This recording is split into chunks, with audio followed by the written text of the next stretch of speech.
Hello learners. तो बात करेंगे Pavlov theory of classical conditioning की, शास्त्रीय अनुबंधन सिद्धांत जिसको बोला जाता है।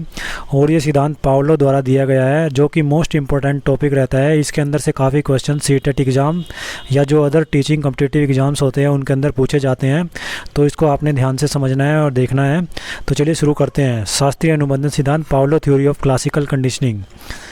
सबसे पहले हम जान लेते हैं आईपी पावलो के बारे में। यह क्या है कि एक रूसी वैज्ञानिक थे।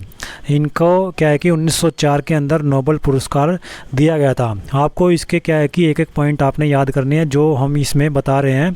तो यहीं से आपके क्वेश्चन बनेंगे। हर एक पॉइंट से कोई ना कोई क्वेश्चन बन सकता है, तो हर एक पॉइंट को आपने ध्यान से समझना है। जैसा कि पहला पॉइंट है कि जो आईपी पावलो थे वो कहाँ से संबंधित थे, तो वो एक रूसी वैज्ञानिक थे और उनको क्या है कि 1904 के अंदर नोबेल पुरस्कार दिया गया था। अब इसके बाद क्या है कि इनके अनुसार, आईपी पावलो के अनुसार क्या था, किसी की उत्तेजना के पैरेलल अगर कोई सिग्नल निर्धारित कर दे तो वह समान प्रतिक्रिया करेगा, और समान प्रतिक्रिया के साथ जितना वह उत्तेजना को बढ़ाने पर करता था। तो उत्तेजना इसके अंदर क्या है कि रिस्पॉन्स क्या है, मोस्ट इम्पोर्टेंट वो मान के चलता है आईपी पावलो। और उनके अनुसार क्या है कि किसी उत्तेजना के पैरेलल अगर कोई सिग्नल निर्धारित कर दे तो वह समान प्रतिक्रिया या रिस्पॉन्स जिसको बोलते हैं हम करेगा, जितना वह उत्तेजना बढ़ाने पर करता था। तो इस तरीके से क्या है कि इसको हम देख सकते हैं, रिस्पॉन्स और शास्त्रीय अनुबंधन सिद्धांत को किस तरीके से हम डिफाइन कर सकते हैं। उसके बाद क्या है कि इसके अंदर पावलो ने जो प्रयोग किया था वो एक कुत्ते के ऊपर प्रयोग किया था। तो पावलो द्वारा किया गया जो कुत्ते पर प्रयोग था उसको हम देख लेते हैं किस तरीके से वो प्रयोग किया था। तो पावलो ने अपना प्रयोग कुत्ते पर किया था और उसने कुत्ते को एक पिंजरे में भूखा रखा।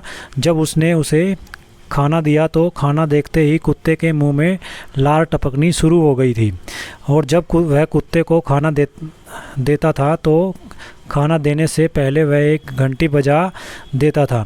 कुछ दिन बाद कुत्ते को लगने लगा कि जब घंटी बजेगी तभी खाना मिलेगा। अब जैसे ही घंटी बजती थी तो कुत्ते के मुंह में लार टपकनी शुरू हो जाती थी। तो इस प्रकार से घंटी काम कर रही थी और इस तरह से कुत्ता घंटी के साथ संबंध स्थापित कर लेता था। तो इसके अंदर हम देखते हैं कि पावलो ने कुत्ते के ऊपर किस तरीके से प्रयोग किया था। तो प्रतिक्रिया कुत्ते की तब आई थी जब क्या है कि कुत्ते के सामने खाना रखने के बाद जो उसके क्या है कि घंटी को बजाया जाता था। तो बाद में क्या हुआ कि कुत्ता समझने लगा था कि जैसे ही घंटी बजेगी तो खाना उसके पास आ जाएगा और उसकी लार टपकना शुरू हो जाती थी। तो इस तरीके से हम देख सकते हैं कि शास्त्रीय अनुबंधन सिद्धांत किस तरीके से काम करता था। उसके बाद क्या है कि इसको ग्राफिकल भी हम समझ सकते हैं। इस साइड हमने एक साइड में फूड और बैल का जो एग्जांपल हमने लिया है। तो दो तरीके से स्टिमुलस होती है, प्रतिक्रिया दो तरीके से हो सकती है, एक कंडीशनड स्टिमुलस और एक कंडीशनड स्टिमुलस। तो दोनों तरीके से प्रतिक्रिया को हम समझ सकते हैं। पहले चित्र के अंदर अगर हम देखते हैं तो कुत्ते के सामने जो है खाना रखा गया है। तो खाना रखते ही क्या है कि कुत्ते की लार टपकना शुरू हो जाती है। दूसरे चित्र में हम देखते हैं कि खाना रखने के बाद कुत्ते के सामने जो खाना रखा गया है तो एक बैल बजाई जाती है, घंटी बजाई जाती है। अब क्या है कि तीसरे चित्र में जब हम आते हैं तो तीसरे चित्र में खाना रखा गया है, साथ में क्या है कि घंटी बजाई जाती है और कुत्ते के मुंह के अंदर क्या है कि लार आ जाती है। उसके बाद क्या है कि यहाँ पे सबसे पहले चौथे चित्र में जब हम आते हैं तो घंटी बजाई जाती है और कुत्ते के मुंह में लार टपकना शुरू हो जाती है। तो हम स्टार्टिंग कहाँ से करते हैं, अनकंडीशनल स्टिमुलस से स्टार्ट करते हैं और लास्ट में पहुँचते कहाँ पे, कंडीशन स्टिमुलस के ऊपर पहुँचते हैं। तो इस तरीके से हम देख सकते हैं कि पहले जब खाना रखा गया था तो कोई घंटी नहीं थी, उसको अनकंडीशन मतलब कोई कंडीशन नहीं रखी गई उसके अंदर, तो तब भी कुत्ते ने प्रतिक्रिया दी थी और उसकी लार टपकना शुरू हो गई थी खाने को देखकर। उसके बाद नेक्स्ट जो स्टेप था कि घंटी बजाई गई और खाना रखा गया। घंटी बजाने के बाद कुत्ते की लार टपकना स्टार्ट हो गई, जैसा कि तीसरे चित्र में हम देखते हैं। तो तीसरे चित्र के अंदर क्या है कि लार टपकना स्टार्ट हो गई घंटी बजाने के साथ और खाना रखने के साथ ही। और चौथी जो कंडीशन बनती है वो बिल्कुल कंडीशंस के साथ होती है, कंडीशन स्टिमुलस जिसको बोला जाता है। और यह प्रतिक्रिया क्या है कि कंडीशन के साथ होती है, स्थिति के साथ दर्शाई जाती है। जैसे ही घंटी बजती है कुत्ते के मुंह में लार टपकना शुरू हो जाती है, चाहे खाना रखा गया हो या ना रखा गया हो, लेकिन कुत्ता इससे समझने लग जाता है कि घंटी बजी है तो उसके पास क्या है कि खाना अभी आने वाला है। तो अनकंडीशनल स्टिमुलस और कंडीशनल स्टिमुलस के बारे में, दोनों के बारे में क्या है कि पावलो ने इसके अंदर जिक्र किया है।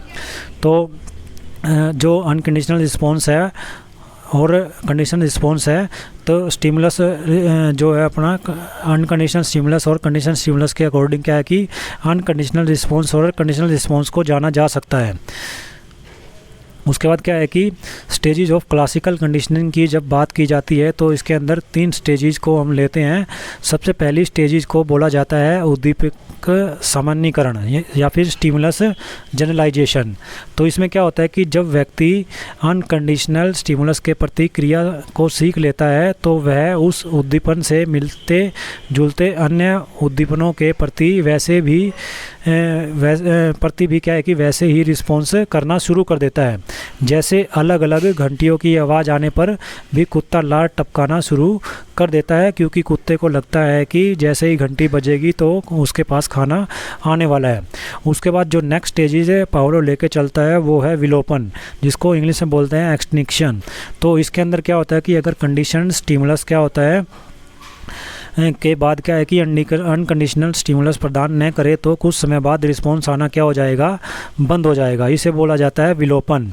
तो पहला क्या था उद्दीपक सामान्यीकरण, जिसको स्टिमुलस जनरलाइजेशन बोला जाता है। इसके अंदर क्या होता है कि जब व्यक्ति अनकंडीशन स्टिमुलस के प्रति क्रिया सीख लेता है तो वह उस उद्दीपन से मिलते जुलते अन्य उद्दीपनों के प्रति क्या है कि वैसा ही रिस्पॉन्स करना शुरू कर देता है। जैसे जैसे अलग घंटियों की आवाज़ आने पर भी कुत्ता क्या है कि लार टपकाना शुरू कर देता है। और उसके बाद क्या है कि एक्सटिंक्शन स्टार्ट होती है, एक्सटिंक्शन प्रक्रिया हो सकती है। इसके अंदर क्या होता है कि अगर कंडीशन स्टिमुलस के बाद अनकंडीशनल स्टिमुलस प्रदान न करे तो कुछ समय बाद रिस्पॉन्स आना क्या हो सकता है, बंद हो सकता है। उसके बाद बात करते हैं तीसरी स्टेजेस की। तो तीसरी स्टेजेस के अंदर क्या होता है कि इसको बोला जाता है विभेद, डिस्क्रिमिनेशन। इसमें क्या होता है कि इसमें व्यक्ति ओरिजिनल अनकंडीशनल स्टिमुलस और अदर स्टिमुलस के बीच विभेद या अंतर करना शुरू कर देता है। और जैसे ही बहुत सारी घंटियां बजने के बावजूद कुत्ता यह पहचान जाता है कि किस घंटी की आवाज़ के बाद खाना मिलेगा। तो इसमें कहा गया है कि विभेद के अंदर, डिस्क्रिमिनेशन के अंदर व्यक्ति को भी इसी तरीके से पहचानना पड़ता है, डिस्क्रिमिनेशन करना पड़ता है, विभेदीकरण करना पड़ता है।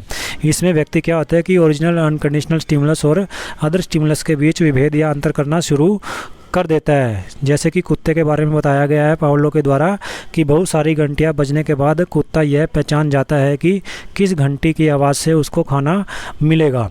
तो ये था आईपी पावलो द्वारा दिया गया शास्त्रीय अनुबंधन सिद्धांत, जिसमें स्टिमुलस एंड रिस्पॉन्स की बात की गई है। और स्टिमुलस एंड रिस्पॉन्स जो है वो 2 तरीके से हम लेके चलेंगे, 2 तरीके से स्टिमुलस को लेकर चलते हैं, एक कंडीशनल स्टिमुलस, एक अनकंडीशनल स्टिमुलस। इसी तरीके से एक कंडीशंस क्या रिस्पॉन्स और एक दूसरा कंडीशंस रिस्पॉन्स। तो इस तरीके से क्या है कि शास्त्रीय अनुबंधन सिद्धांत के एक एक पॉइंट को आपने ध्यान से समझ लेना है, क्योंकि इसके अंदर से हर बार जो है 1 या 2 नंबर का क्वेश्चन आपको हर बार, मोस्टली क्या है कि हर बार आपको क्वेश्चन देखने को एग्ज़ाम के अंदर मिलेगा, चाहे कोई भी टीचिंग एग्ज़ाम हो। और सीटेट में तो इसके अंदर फर्स्ट पेपर या सेकंड पेपर के अंदर प्रत्येक टाइम क्या है कि कोई ना कोई क्वेश्चन आपको 1 या 2 नंबर में देखने को मिलेगा। तो इसको आप अच्छे से समझें और तैयार करें।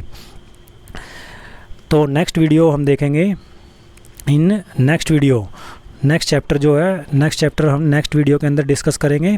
तब तक के लिए चैनल को सब्सक्राइब करें और वीडियो को ज़्यादा से ज़्यादा शेयर करें। Thank you.